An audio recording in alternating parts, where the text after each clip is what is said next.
Good morning, dear students.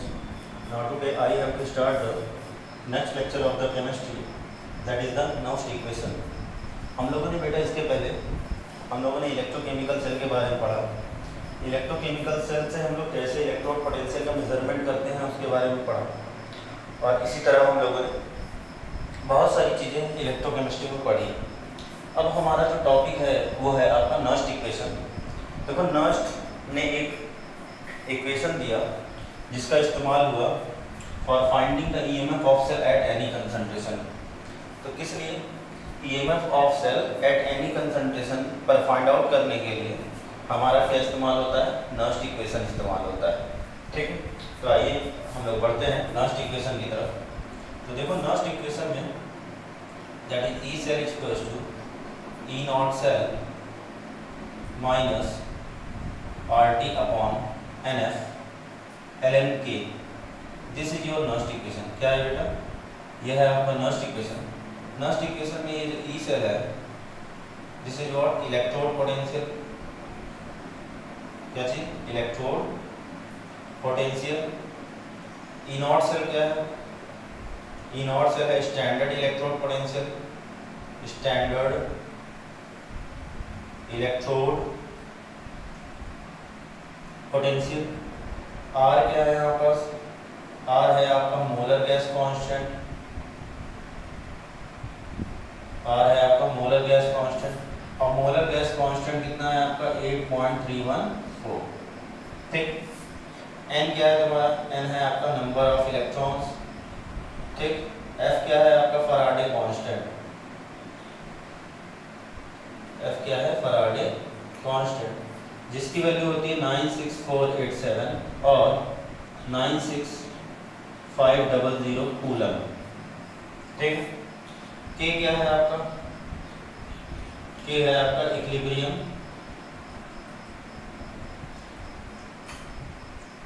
Equilibrium concentration या equilibrium constant. ठीक है, जो भी आपका होता है एम सॉलिड, मेटल का सॉलिड अपॉन Mn प्लस। ठीक है, तो इस तरह से हमारे नर्स्ट इक्वेशन है। नर्स्ट इक्वेशन में हम लोगों ने देखा कि कौन सी वैल्यू क्या है। आइए हम लोग नर्स्ट इक्वेशन को हम लोग डिराइव करते हैं। कैसे हम लोग डिराइव करेंगे नर्स्ट इक्वेशन को? तो डिराइव करने से बेटा पहले हम नर्स्ट इक्वेशन को पहले हम लोग अप्लाई कर लेते हैं। तो नर्स्ट इक्वेशन जब हम लोग अप्लाई करेंगे तो हमारे पास कॉन्सेप्ट हमारे क्लियर होंगे कि किस तरह से आपका नर्स्ट इक्वेशन काम करता है। ठीक है, ये देखिए। तो अब आओ देखते हैं, हम लोग इसको अप्लाई करते हैं किस पर? डैनियल सेल पर। याद है डैनियल सेल में? देखो, डैनियल सेल में क्या था? एक तरफ आपका क्या था? एनोड था, दूसरी तरफ क्या था? कैथोड था। यहाँ पास क्या लगे थे? एक तरफ आपका जिंक था और दूसरी तरफ क्या था आपका? कॉपर था। और इसके सर्किट को कंप्लीट करने के लिए यहाँ पास क्या लगा हुआ था? सॉल्ट भी। और ये किससे कनेक्ट था आपका? एमीटर से। ठीक, ऐसे। और यहाँ पास ये सॉल्यूशन था। ठीक, एनोड की जगह क्या था? जिंक, और कैथोड की जगह क्या था आपका? कॉपर। ठीक है ना? तो और देखते हैं हम लोग कि कैसे हमारा नर्स्ट इक्वेशन अप्लाई करते हैं। ठीक है, एक बार एनोड पर और एक बार कैथोड पर, और फिर हम लोग इससे ई सेल की वैल्यू निकाल लेते हैं। ठीक, तो आइए हम लोग देखते हैं नर्स्ट इक्वेशन के बारे में। ठीक है, तो नर्स्ट इक्वेशन में हम लोग फॉर डैनियल सेल, किसके लिए? For Daniel cell. ठीक है, एट एनोड अगर हम लोग एनोड पर बात करेंगे तो एनोड के लिए हमारा नर्स्ट इक्वेशन क्या होगा? नर्स्ट इक्वेशन पहले हम लोग इधर लिख लेते हैं, ई। ठीक है, cell, E of cell equals to E naught cell minus RT upon NF ln K। ठीक है, वेयर K इज, यही तो था, K is M solid upon Mn plus. ठीक, चलो, तो यहाँ पास ये देखो, दिस इज द कंसंट्रेशन ना। अब देखो यहाँ पास एट एनोड अगर हम लोग अप्लाई करेंगे तो एनोड पर क्या है? Zn है। तो यानी जाहिर सी बात है, this is E, Zn2 plus से Zn equals to E naught Zn2 plus से Zn minus RT upon number of electron कितने आ जा रहे थे, यहाँ से 2 इलेक्ट्रॉन का लेन देन हो रहा था, तो दिस इज व्हाट 2f, ठीक। यहाँ पर Ln के की जगह क्या लिखोगे, concentration solid Zn solid upon क्या चीज Zn2 plus, this is what, this is your first equation, इसको हम लोग फर्स्ट इक्वेशन मान लें। और आपको पता है किसी भी सॉलिड का जो कंसंट्रेशन होता है उसको हम लोग 1 लेते हैं, यूनिटी माना जाता है। इक्विलिब्रियम में पढ़ा होगा क्लास 11th में आप लोगों ने, तो यहाँ पर जो कोई भी सॉलिड होता है, सॉलिड ऑब्जेक्ट, सॉलिड में कंसंट्रेशन आपका क्या होता है, यूनिटी, तो जाहिर सी बात है यहाँ पर Zn सॉलिड जो है इसकी जगह हम लोग क्या रखते हैं 1, कोई दिक्कत, ठीक। चल, तो यहाँ पर अगर देखो एट कैथोड की बात करेंगे, एट कैथोड, तो कैथोड में आपका E, अब ये देखो आपका कॉपर में Cu2 plus Cu equals to E not of Cu2 plus से Cu minus RT upon 2f Ln, यहाँ पास 1 अपॉन यहाँ पास क्या हो जाएगा Cu2 प्लस, इसको हम लोग क्या मान सेकेंड मान, ठीक। अब आप लोगों ने पढ़ा है कि अगर हमें E सेल निकालना है तो E सेल इक्वल्स टू क्या होता है, E cathode minus E anode, सही है ना। तो देखो E कैथोड की जगह आपका क्या है, यही तो है, दिस इज E कैथोड, है ना। तो जाहिर सी बात है यहाँ पर इसको हम लोग ऐसे लिख सकते हैं, E cell equals to E of Cu2 plus से Cu minus E of Zn2 plus से Zn, ठीक।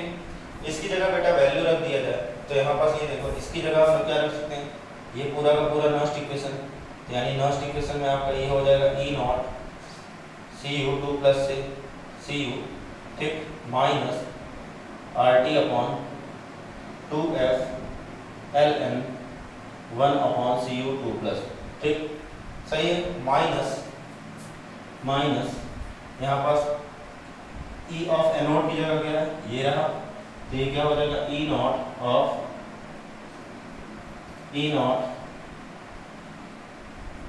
Zn से Zn2 प्लस से Zn, ठीक है, minus RT upon 2f Ln 1 upon Zn2 plus, सही है ना। तो देखो ये हम लोगों ने अप्लाई किया, ठीक है, क्या चीज़, नॉस्ट इक्वेशन, और नॉस्ट इक्वेशन अप्लाई करके हम लोग ई सेल की वैल्यू निकालने जा रहे हैं, ठीक। तो ये देखो इस तरह से हम लोगों ने, ऊपर थोड़ा सा मैं रब करूँगा, ठीक है, ताकि ये इक्वेशन सॉल्व हो सके पूरी अच्छी तरीके। तो यहाँ पास ये देखो,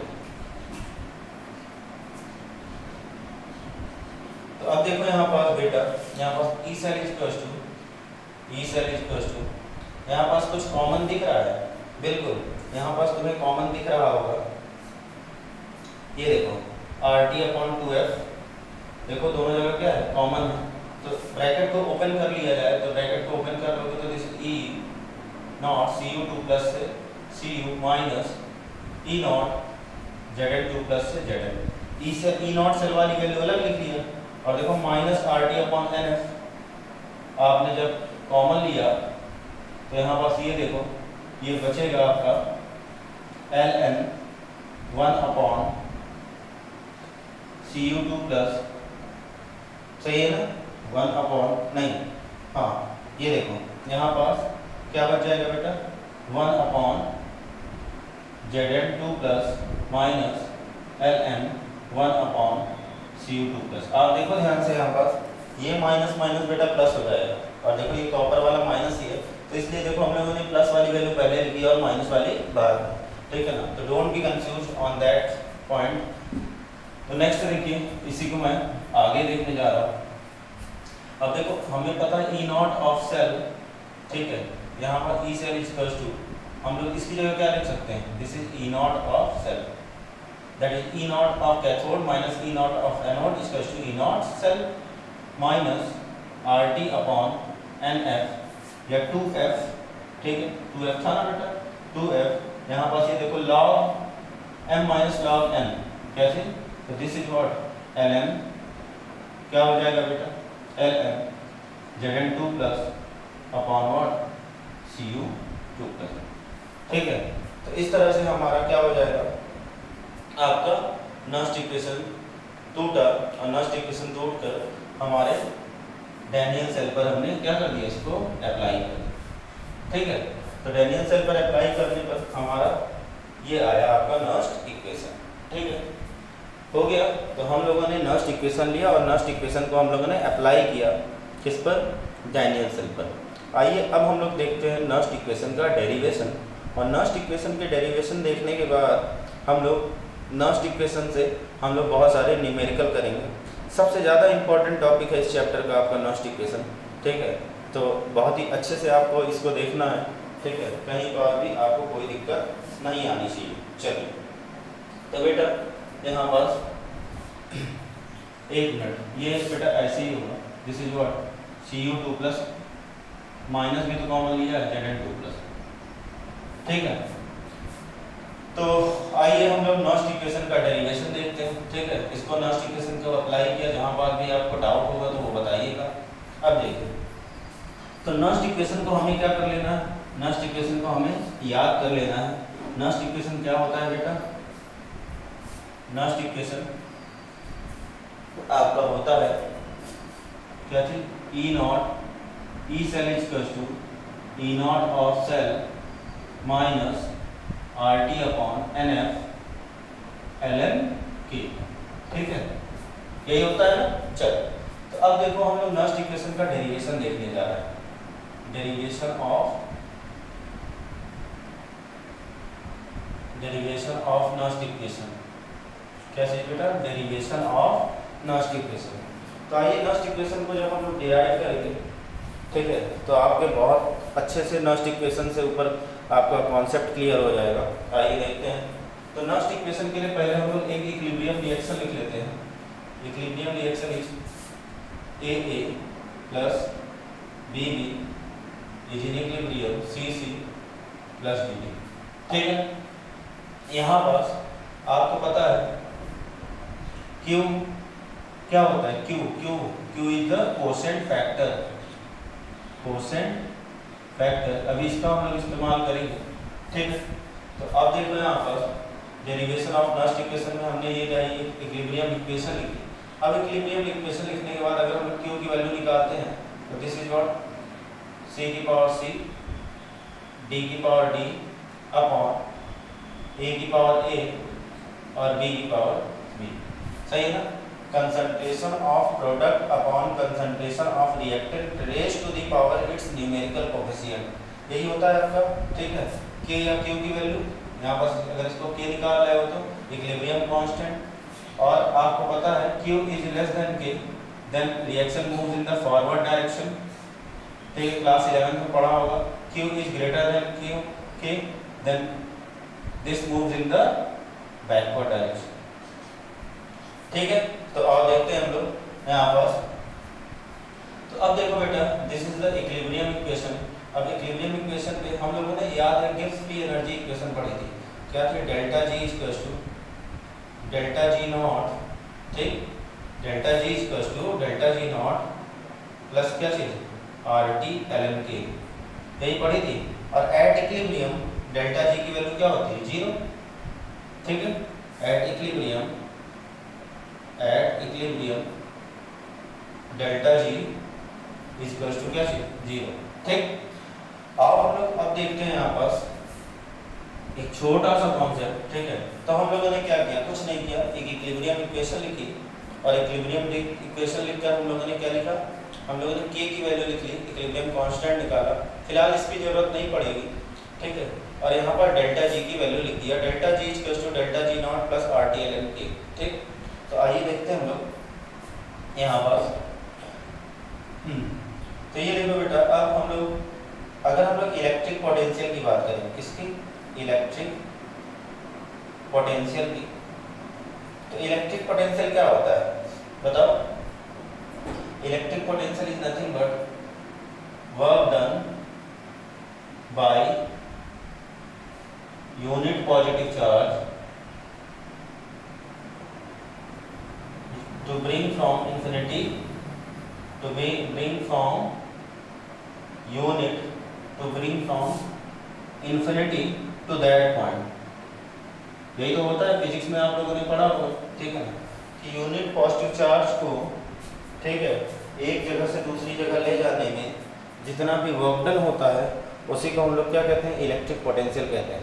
सही है ना, यूनिट पॉजिटिव चार्ज को एक पॉइंट से दूसरे पॉइंट में ले जाने में जो आपका वर्क डन होता है उसी को हम लोग क्या कहते हैं, इलेक्ट्रिक पोटेंशियल कहते हैं। और इलेक्ट्रिक पोटेंशियल इक्वल्स टू, ऐसे ही तो लिखते हो, electric potential equals to work done upon charge. यहाँ पर जो इलेक्ट्रिक पोटेंशियल V है बेटा, इसको हम लोग E से रिप्रेजेंट करेंगे। दिस इज इलेक्ट्रिक पोटेंशियल, ठीक है, डोंट बी कंफ्यूज, V क्या है, E है, ठीक है। तो यहाँ पर E equals to W upon Q, ठीक। और अगर यहाँ पास अगर हम लोग W की वैल्यू निकालेंगे तो this is what E into Q। सही है ना, where W is work done, E is what electric potential of the cell and Q is what total charge. तो इसको हम लोग ऐसे लिख लें, work done equals to E of cell into total charge, ठीक। अब हम लोग वर्क डन की वैल्यू निकालते हैं और टोटल चार्ज की वैल्यू निकालते हैं, ठीक है। तो ये देखो, अगर हम लोग यहाँ से टोटल चार्ज की वैल्यू निकालेंगे, ठीक है, तो चार्ज ऑन वन इलेक्ट्रॉन कितना होता है, चलो बताओ, चार्ज ऑन वन इलेक्ट्रॉन कितना होता है, 1.6 इंटू 10 की पावर माइनस 19 कूलम, इतना ही होता है। तो चार्ज ऑन n इलेक्ट्रॉन्स निकालेंगे, चार्ज ऑन, ठीक है, चार्ज ऑन n इलेक्ट्रॉन्स, ठीक है, या मान लो चार्ज ऑन वन इलेक्ट्रॉन इतना है, अब charge on 1 mole of electron निकालो, 1 मोल ऑफ इलेक्ट्रॉन, तो 1 मोल में कितना, 6.022 इंटू 10 की पावर 23 मल्टीप्लाइड बाई 1.6 इंटू 10 की पावर माइनस 19 कूलम, ठीक। तो देखो चार्ज ऑन वन इलेक्ट्रॉन इतना होता है, चार्ज ऑन 1 मोल निकालोगे तो 6.022 इंटू 10 की पावर 23 से आप मल्टीप्लाई कर दोगे। जब इसको मल्टीप्लाई करोगे बेटा तो ये आएगा 96487 coulomb, which is called 1 Faraday. इसी को हम लोग क्या कहते हैं, 1 फैराडे कहते हैं, ठीक है। तो यानी charge on n electrons, charge on 1 mole of electron कितना आया, 1 mole of electron is equals to F। लिख सकते हो, F is what Faraday constant, that is value is what 96487। अच्छा, इसको हम लोग जब न्यूमेरिकल में लेते हैं ना, तो इस 96487 को हम लोग क्या बना लेते हैं, 96500, ताकि हमारा न्यूमेरिकल आसानी से सॉल्व हो सके, ठीक है। तो बेटा ध्यान रखिएगा, हम लोग इसको क्या लिख लेते हैं, 96500 कूलम। तो यानी अब देखो charge on 1 mole of electron F है, तो charge on n mole of electron, this is what NF and this is what total charge. यही क्या है आपका टोटल चार्ज। और टोटल चार्ज की वैल्यू अगर यहाँ पास रख दें तो वर्क डन इक्वल्स टू आपका क्या मिल जाएगा, E cell multiplied by what NF, multiplied by NF। और आपको पता है कि यहाँ पर जो भी वर्क डन हुआ है, ठीक है बेटा, वो किस फॉर्म में हुआ, गिव्स फ्री एनर्जी के फॉर्म में हुआ। तो जाहिर सी बात है यहाँ पर, and for the reaction to be feasible delta G must be negative, ठीक है ना, सही है ना। तो यानी यहाँ पास हम लोगों ने नेट वर्क डन निकाल लिया, तो नेट वर्क डन क्या हो गया आपका, E सेल इंटू NF, ठीक। तो आप हम लोग थोड़ा सा इसको बेटा रब करेंगे, ठीक है। आप इसको नोट अगर कर लिए हो तो आप, ठीक है, इसको मैं रब करूंगा क्योंकि इसके आगे आपका पोर्शन बताना है मुझे। तो यहाँ पास ये देखो, सिंस ऐसे लिख सकते हो, work done is in the form of delta G, या गिव फ्री एनर्जी लिखो, डेल्टा मत लिखो, गिव्स फ्री एनर्जी, ठीक है। देयरफॉर इसको मैं मिटा रहा हूँ, ठीक है। देयरफॉर यहाँ पास क्या लिख सकते हो, delta G must be negative, ध्यान रखिएगा। तो यानी जो भी work done is in the form of give free energy, तो जाहिर सी बात है यहाँ पास ये क्या लिख सकते हो, minus delta G equals to क्या चीज, ई, ठीक है, इंटू एन एफ। और इसको हम लोग क्या एन ई एफ लिख लें, ठीक है, क्या लिख लें एन ई एफ, ठीक, कोई दिक्कत, सही है। और ये देखो इधर माइनस है, अगर इधर ट्रांसफर कर दोगे this is minus N E F, तो डेल्टा जी इक्वल टू क्या हो गया, डेल्टा जी इक्वल टू क्या हो गया बेटा माइनस एन ई एफ। और इसी तरह अगर डेल्टा जी नॉट निकाल लेंगे, स्टैंडर्ड केस निकाल लेंगे, तो एन क्या है नंबर ऑफ इलेक्ट्रॉन्स, नॉट किस पर लग जाएगा, नॉट केवल किस पर लगेगा ई पर, तो delta G equal to minus N E F और delta G naught equal to minus N E not F, ठीक है। ये जो हमने इक्वेशन लिखी थी शुरुआत में गिब्स फ्री एनर्जी की, इसको आप फर्स्ट मान लो, और ये जो डेल्टा जी और डेल्टा जी नॉट की वैल्यू निकाला है तुमने, इस पर अप्लाई कर दो, ठीक है। तो यहाँ पास लिखना है आपको अप्लाई ऑन फर्स्ट इक्वेशन। तो अगर हम लोग फर्स्ट इक्वेशन पर अप्लाई कर दें तो डेल्टा जी की जगह minus N E F equal to delta G naught की जगह minus N E not F, ठीक है, क्या था plus R T L N K, plus R T L N K, सही है ना बेटा। अब देखो पूरे इक्वेशन को माइनस एन एफ से डिवाइड करना है, इस पूरे इक्वेशन को क्या करना है माइनस एन एफ से डिवाइड करना है। तो ये रहा divide by n F both side, minus n F both side.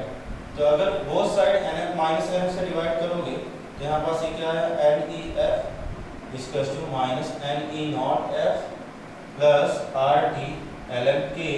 देखो यहाँ पर भी आपने माइनस एन एफ से डिवाइड किया, यहाँ पर भी माइनस एन एफ से डिवाइड किया, और यहाँ पर भी माइनस एन एफ से डिवाइड किया, ठीक है। तो यहाँ पास ये देखो माइनस एन एफ से n F cancel, minus n F से माइनस एन एफ कैंसिल, यहाँ कुछ नहीं कट रहा है, तो बच क्या रहा है E equal to E naught plus minus minus R T upon N F L N K, and this is what Nernst equation. ये तो थी आपकी नॉस्ट इक्वेशन बेटा, आ रही बात समझ में, ठीक है। तो ये हम लोगों ने देखा डेरिवेशन किसका नॉस्ट इक्वेशन का, किसका देखा नॉस्ट इक्वेशन का। अब इसको थोड़ा सा और आगे बढ़ाते हैं। अब देखो तुम यहाँ पास ध्यान से, तो एल एन जब बढ़ता है तो 2.303 लॉग से मल्टीप्लाई होता है, फिजिक्स में पढ़े हो, एल एन कभी भी बढ़ता है तो 2.303 लॉग से मल्टीप्लाई होता है, ध्यान रखना। यहाँ पर इसको लिख सकते हैं E equal to E not minus क्या चीज 2.303, सही है ना, R T upon N F, और यहाँ पास ये क्या हो जाएगा लॉग के एन एल एन हटा दिया, एल एन हटा कर हमने लॉग 2.303 से मल्टीप्लाई किया, तो आपका नॉस्ट इक्वेशन डिराइव होगा ये आ गया, ठीक है बेटा। अब देखो, अब इसको एक स्पेशल कंडीशन पर हम लोग ले जाए, ठीक है। तो ये रहा आपका नॉस्ट इक्वेशन का डेरिवेशन। जहाँ पास कोई भी टॉपिक डेरिवेशन में ना समझ में आया होगा उसको आप बताना, ठीक है। क्योंकि नॉस्ट इक्वेशन का डेरिवेशन आपके सीबीएसई के एग्ज़ाम में नहीं आता, क्योंकि इसलिए हो सकता है आपको थोड़ा बहुत डाउट हो, लेकिन कोई दिक्कत नहीं है, ठीक है। हम लोगों ने देखा नॉस्ट इक्वेशन का डेरिवेशन। अब बेटा हम लोग आगे बढ़ रहे हैं, और आगे बढ़ के हम लोग यहाँ पास वैल्यू को फाइंड आउट करेंगे। इधर मिटा एक, तो नॉस्ट इक्वेशन ध्यान रखिएगा क्या होता है Nernst equation, E cell equals to E not cell minus R T upon N F log L N K, ठीक है। एल एन हटा दिया तो 2.303 लॉग से मल्टीप्लाई हो गया। अब बेटा आप इसको एक स्पेशल कंडीशन पर ले जाते हैं, ठीक है, एक स्पेशल कंडीशन पर ले जाते हैं। तो यहाँ पास ये now at temperature T equals to 25 degree Celsius पर, ठीक है, कितने पर बेटा 25 डिग्री सेल्सियस पर, ठीक। तो अगर हम लोग 25 डिग्री सेल्सियस की बात करेंगे, ठीक, तो यहाँ पास 25 डिग्री सेल्सियस को अगर केल्विन में कन्वर्ट कर रहे हो, this is what 298 kelvin, that is the standard temperature. और इस कंडीशन पर आपकी नॉस्ट इक्वेशन लिखते हैं, तो E इक्वल्स टू क्या हो जाएगा E नॉट माइनस 2.303, R की वैल्यू है 8.314 मल्टीप्लाइड बाय टेम्परेचर कितना है 298 केल्विन अपॉन N ऐसे ही छोड़ दो, और फराडे कांस्टेंट 96500 log k। तो यहाँ पास जब इसको बेटा सॉल्व करोगे तुम, तो सॉल्व करने के बाद आपका ये क्या आ जाएगा, e = E0 minus 0.0592 upon n log k। तो इस तरह से आप नॉस्ट इक्वेशन को एक शॉर्ट फॉर्म में कन्वर्ट कर लिए। अब इस शॉर्ट फॉर्म में कन्वर्ट करने के बाद, आपको नॉस्ट इक्वेशन का अप्लाई करना आसान हो गया। ठीक है, तो किसी भी न्यूमेरिकल पर हम लोग इस तरह से नॉस्ट इक्वेशन को अप्लाई करेंगे। ठीक, अब हम लोग देख लेते हैं नॉस्ट इक्वेशन को किसी भी एक इक्वेशन पर अप्लाई करके। ठीक है, और इसके बाद हम लोग नॉस्ट इक्वेशन के न्यूमेरिकल स्टार्ट करते हैं। तो अब बेटा हम लोग देखते हैं नॉस्ट इक्वेशन का एग्जाम्पल है। ठीक, तो नॉस्ट इक्वेशन के एग्जाम्पल में आप देखो ध्यान से,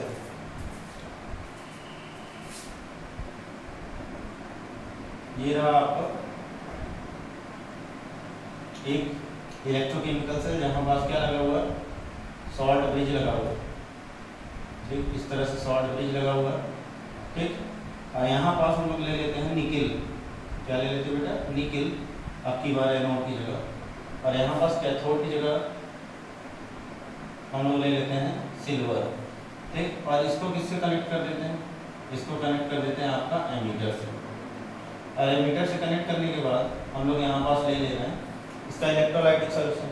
तो अगर हम लोग सेल रिप्रेजेंटेशन की बात करेंगे, तो सेल रिप्रेजेंटेशन में याद हो तुम्हें, हमने बताया था पहले होता है एसी का कॉन्सेप्ट, सेल रिप्रेजेंटेशन एसी का कॉन्सेप्ट मतलब पहले एनोड, फिर क्या चीज कैथोड।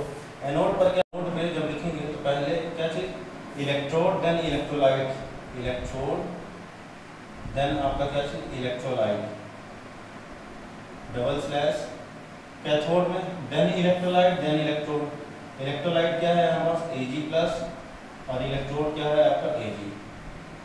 ठीक, हम लोग इसको नॉस्ट इक्वेशन पर अप्लाई करने जा रहे हैं। ठीक है, ये एग्जांपल है आपका, और इसी को हम लोग इस पर नॉस्ट इक्वेशन पर अप्लाई करने जा रहे हैं। तो नॉस्ट इक्वेशन आपकी क्या थी बेटा, E0 cell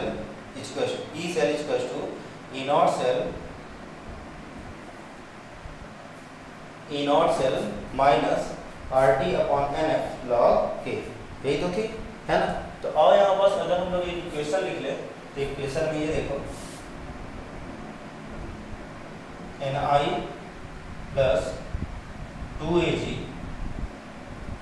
plus gives us Ni 2 plus what Ag solid. ठीक, तो इस तरह से आपकी ये इक्वेशन थी। अच्छा, यहाँ पास जो नंबर ऑफ इलेक्ट्रॉन्स का देखो लेन देन हो रहा है, वो कितने इलेक्ट्रॉन्स हैं आपके, 2। कितने हैं, 2। ठीक, तो यहाँ पास ये देखो एनोड की जगह आपका क्या है, निकिल, और कैथोड की जगह क्या है, Ag।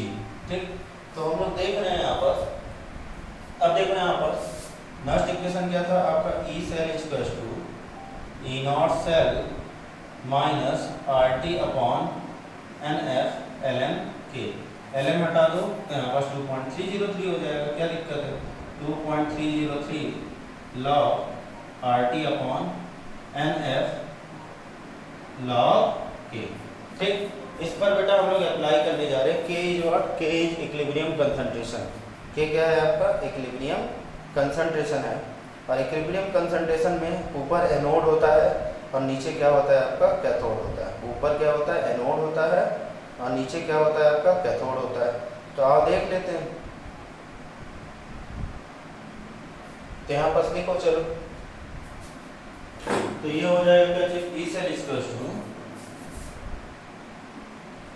E0 cell minus 2.303 RT upon 2F।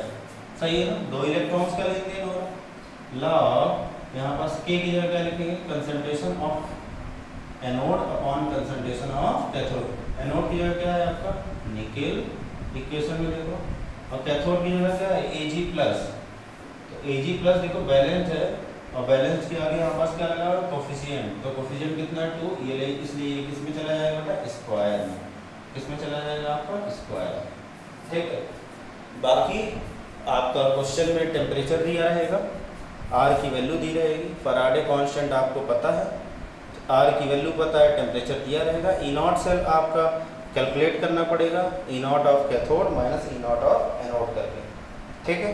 अब हम लोग अब कुछ न्यूमेरिकल्स करते हैं आपका नस्ट इक्वेशन से रिलेटेड, ठीक है। तो पहला जो इसमें क्वेश्चन है, ठीक है, वो है आपका represent the cell in which the following reaction takes place. क्या चीज़ बेटा, represent the cell in which the following reaction takes place. तो इसको हम लोग रब कर रहे हैं,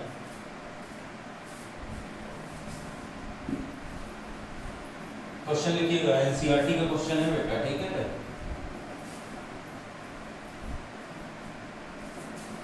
क्वेश्चन लिखिए, represent the cell in which the following reaction takes place. Represent the cell in which following reaction takes place.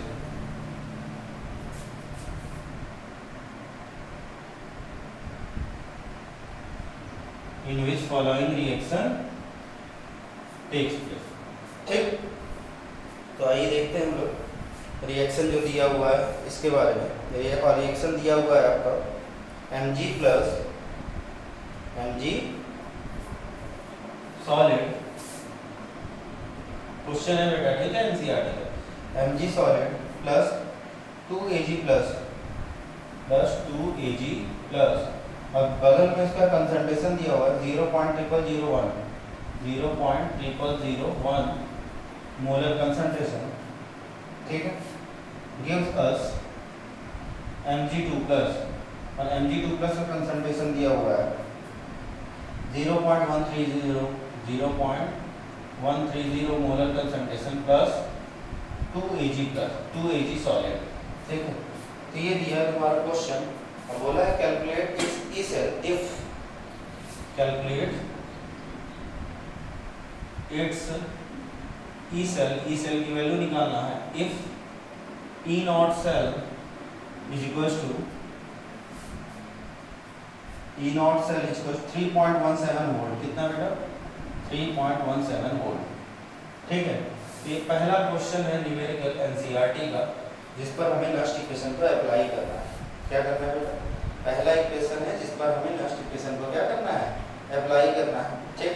तो याद है नस्ट इक्वेशन को अप्लाई करने के लिए हमने स्टैंडर्ड केस कितना होता है आपका 298 केल्विन, और 298 केल्विन पर मैंने एक शॉर्ट इक्वेशन तुम लोग को डिराइव कराई थी, शॉर्ट इक्वेशन डिराइव कराई थी। वो शॉर्ट इक्वेशन क्या थी आपकी, और देख लेते हैं, ठीक। यहाँ पास सॉल्यूशन देखते हैं। हम लोगों ने पढ़ा था E cell equals to E not of cell minus 0.0592 upon n, सही है ना। और यहाँ पास क्या चीज बेटा, लॉग के, ठीक है। के इज व्हाट, इक्विलिब्रियम कंसंट्रेशन, ठीक है। के की जगह हम लोग क्यों भी रख सकते हैं, equilibrium concentration and concentration of anode upon cathode लिखा जाता है।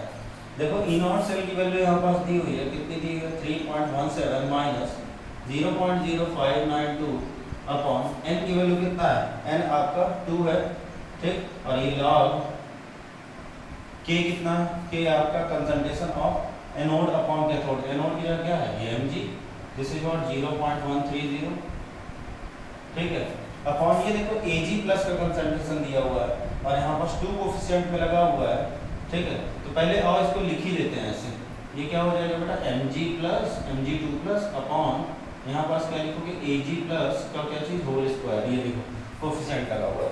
तो यहाँ अब वैल्यू रख दो 3.17 माइनस 0.0592 अपॉन 2, ठीक है, लॉग Mg की जगह कितना दिया हुआ है 0.130 अपॉन इसकी जगह कितना दिया 0.001 का क्या हो जाएगा स्क्वायर, ठीक है। अब इसको बेटा तुम्हें क्या करना है, सॉल्व करना है। जब सॉल्व करोगे इसको पूरा, ठीक है, एक वैल्यू निकल कर आएगी, ठीक है, जो कि कैलकुलेट करने पर आपका कितनी आएगी 2.96 वोल्ट। कितना बेटा 2.96 वोल्ट, दैट इज 2 लिख ले तो 2.96 volt, this is your answer. तो इस तरह से हम लोगों ने नॉस्ट इक्वेशन को एक न्यूमेरिकल में सॉल्व किया, ठीक है। आइए हम लोग अब नेक्स्ट देखते हैं। तो आइए देखते हैं हम लोग अब next topic, that is the application of Nernst equation. तो बेटा एप्लीकेशन नॉस्ट इक्वेशन में क्या है, it is to find the EMF of a cell at any concentration, शुरुआत में ही मैंने तुमको बताया था। दूसरा है it is used to find the equilibrium constant for a reaction, ये क्या फाइंड आउट करता है, इक्विलिब्रियम कांस्टेंट को भी फाइंड आउट करने के काम आता है।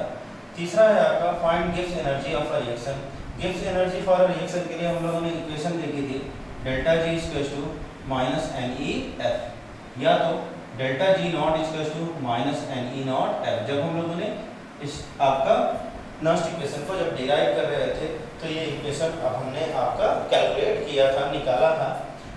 यहाँ पर बच क्या जाता है बेटा, for finding the equilibrium constant for a reaction, और उसको भी देख लेते हैं। तो आपका नेक्स्ट जो टॉपिक है वो वही है, क्या चीज, तो फाइंड, ठीक है, find equilibrium constant, find equilibrium constant. तो अगर इक्विलिब्रियम कांस्टेंट की बात करेंगे यहाँ पास, ये देखो पहली बात तो इक्वेशन देख लो, E cell equals to E not of cell minus R T upon, ठीक है, लिख लेते हैं, this is 2.303 R T upon N F log K, ठीक है ना। तो इक्विलिब्रियम कांस्टेंट पर एट इक्विलिब्रियम इसी के की वैल्यू निकालनी है, एट इक्विलिब्रियम यहाँ पास क्यू था, है ना, क्यू इज व्हाट कंसंट्रेशन, और एट इक्विलिब्रियम अगर हम लोग निकालेंगे, एट इक्विलिब्रियम आपका क्यू इक्वल्स टू क्या हो जाता है, के के बराबर हो जाता है, ठीक है, और क्यू के के बराबर हो जाता है और ई सेल की वैल्यू 0 हो जाती है, ये ध्यान रखिएगा। एट इक्विलिब्रियम क्या होता है, क्यू जो होता है वो के के बराबर हो जाता है और ई सेल की वैल्यू क्या हो जाती है 0। तो जहाँ पास क्यू है वहाँ पास हम लोग क्या रख देंगे, के, कोई दिक्कत, ठीक। तो अब देखो यहाँ पास ये क्या हो जाएगा, 0 equals to E not cell minus 2.303 R T upon N F, R T upon N F log K, सही है ना। यहाँ पास क्यू की जगह हम लोगों ने क्या कर दिया, के रख दिया। अब देखो ये वाली इक्वेशन पूरी इधर ले आओ, तो ये क्या हो जाएगा 2.303 R T upon N F log K equal to क्या हो जाएगा, ई नॉट ऑफ सेल।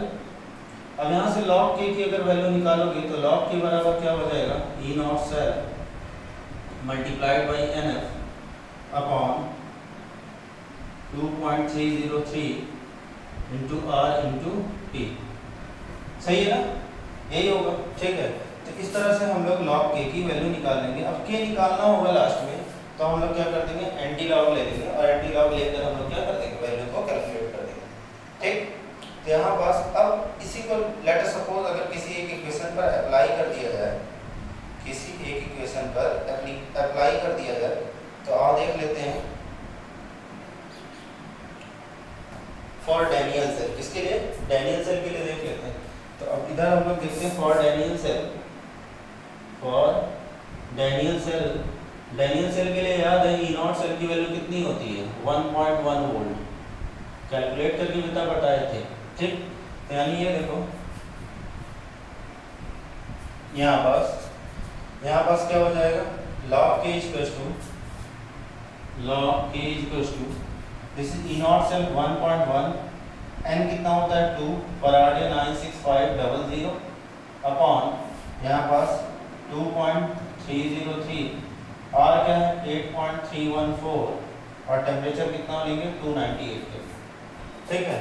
अब यहाँ से जो भी वैल्यू आएगी, log k की वैल्यू आएगी, k निकालना होगा तो एंटी लॉग जाएगा, और k की वैल्यू आ जाएगी 2 × 10⁻37, ठीक है। तो इस तरह से हम लोगों ने डैनियल सेल पर अप्लाई किया। बेटा इक्विलिब्रियम कांस्टेंट से जो क्वेश्चन आता है, इक्विलिब्रियम कांस्टेंट से जो कैलकुलेट करने के लिए जो क्वेश्चन आता है वो आपका आईआईटी जेईई और नीट में ही आता है, ठीक है।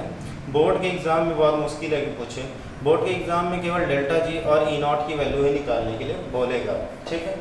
तो ये था आपका क्या चीज़, इक्विलिब्रियम कांस्टेंट जो कि आपका दूसरा एप्लीकेशन में मैंने लिखवाया।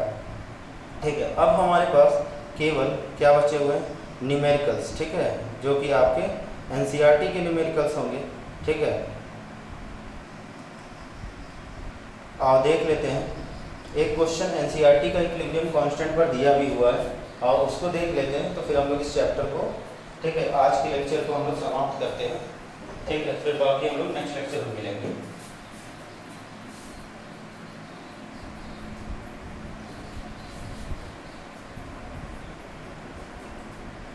चलो, तो बेटा नेक्स्ट है आपका क्वेश्चन, बोला है calculate equilibrium constant. Calculate equilibrium constant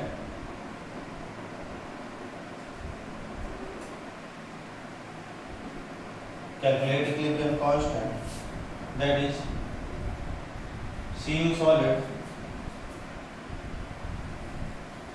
2Ag plus gives us Cu2 plus 2Ag जहाँ पास E नॉट सेल की वैल्यू है 0.46 वोल्ट। ठीक है, तो अब देखते हैं हम लोग कैलकुलेट करते हैं। ठीक है, ई सेल की वैल्यू। तो अब देखो, हमने कहा था अगर कोई भी क्वेश्चन कोई भी इक्वेशन अगर इक्विलिब्रियम पर होगा तो वहाँ पास ई सेल की वैल्यू क्या हो जाती है, 0 हो जाती है। तो पहले हम लोग नेक्स्ट इक्वेशन लिख लें, E cell equals to E not of cell minus 0.0592 upon n log K. सही है, शॉर्ट फॉर्म इक्वेशन लिखा नेक्स्ट इक्वेशन का।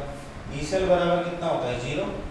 और ई नॉट सेल की वैल्यू कितना दिया हुआ है आपका, 0.46। तो 0 इक्वल्स टू 0.46 माइनस 0.0592। एन की वैल्यू कितनी है, एन की वैल्यू है 2 और यहाँ पास हो जाएगा लॉग के। सही है ना। अब देखो ये क्या हो जाएगा, लॉग, ये आपका क्या हो जाएगा, लॉग के की वैल्यू अगर निकालोगे तो this is 0.46 multiplied by 2 upon 0.0592। ठीक है, यहाँ पास जो भी वैल्यू आएगी लॉग के की वैल्यू आएगी, और लॉग के से तुम्हें क्या निकालना है, आपका एंटी लॉग निकालना है। लॉग के से एंटी लॉग निकालना है। तो यहाँ पास लॉग के क्या हो जाएगा बेटा, 15.6। ठीक है, अब यहाँ से अगर हमें के की वैल्यू निकालनी है, के क्या हो जाएगा, एंटी लॉग 15.6। ठीक है, थोड़ा सा लॉग और एंटी लॉग आपको फिजिक्स और केमिस्ट्री में शुरुआत से लेकर अंत तक मिलेगा, ध्यान रखिएगा। तो अपने मैथ वाले सर से कहिए कि आपको लॉग और एंटी लॉग पढ़ाएं। ठीक है, क्योंकि हमारे इक्वेशन में आ रहे हैं, या आपको मैथ वाले सर ही पढ़ाएंगे लॉग और एंटी लॉग के बारे में। ठीक है बेटा, तो ये हम लोगों ने देखा इक्विलिब्रियम कांस्टेंट से एक क्वेश्चन। ठीक है, अब बेटा हमारे पास जो बचा हुआ है वो नॉस्ट इक्वेशन के न्यूमेरिकल्स बचे हुए हैं। आज हम लोगों ने काफ़ी पढ़ा। ठीक है, हम लोगों ने नॉस्ट इक्वेशन देखा, नॉस्ट इक्वेशन को डैनियल सेल पर अप्लाई किया, फिर नॉस्ट इक्वेशन का डेरिवेशन देखा, नॉस्ट इक्वेशन से हम लोगों ने न्यूमेरिकल देखे, नॉस्ट इक्वेशन को हम लोगों ने एक इलेक्ट्रोकेमिकल सेल पर अप्लाई किया, हम लोगों ने एप्लीकेशन देखा नॉस्ट इक्वेशन का, और बाद में हम लोगों ने कुछ एक आध दो न्यूमेरिकल्स भी देखे जो आपके एप्लीकेशन से रिलेटेड थे। ठीक है, तो चलिए आज के लिए हम लोग इतना ही रखते हैं, बाकी हम लोग नेक्स्ट क्लास में मिलेंगे। तब तक के लिए जय हिंद, वंदे मातरम।